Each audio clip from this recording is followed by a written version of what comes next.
Mr. Homeland and Secretary Nome, can we ask you a few questions here, please? Would you guys gaggle with reporters for a few moments?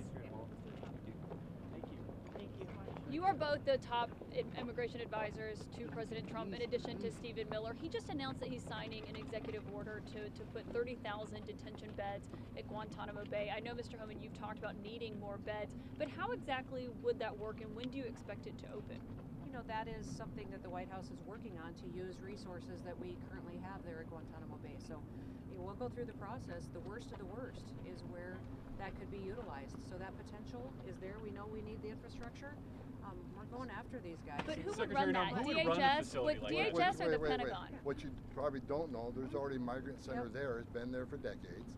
So we're just going to expand upon the existing migrant center. How would logistics work for that? How would you get migrants down to Guantanamo? We fly them to Guantanamo. Coast Guard, they encounter people in maritime, they can take them straight to Guantanamo Bay. The worst of the worst, the significant public safety threats, we can fly them. We're doing it.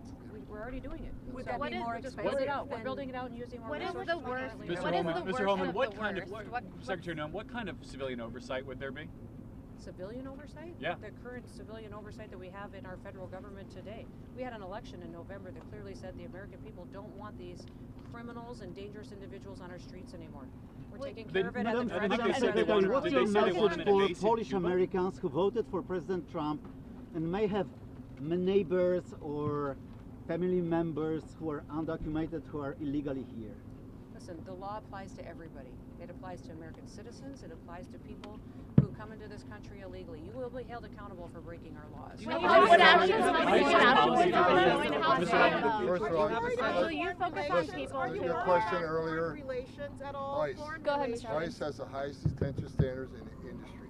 You can't find another state, federal, local, or city has higher detention standards than ICE. So every facility, including Gitmo, will have the highest. So ICE would be running it. That's actually really helpful. So ICE would be running and would be staffing that. That's our migrant center run out of Miami. Mr. Homan, isn't it You all are spending your time today covering Laken Riley and her family and this bill and the tools that it's going to give to make sure that families don't have to go through that again. Well, on his Mr. slide, Homan, you informed about. We're covering that. One question that we'd like to ask is if you have a sense of how much money it will cost, how much money will be invested in this bill or the facility? In the facility at Guantanamo Bay that the We're working president on that announced. with reconciliation and appropriators in the House. Are you finishing? And any actions we're taking on those who Isn't it ICE's policy to house people close to their families? Is that a change in that Guantanamo policy? detainees?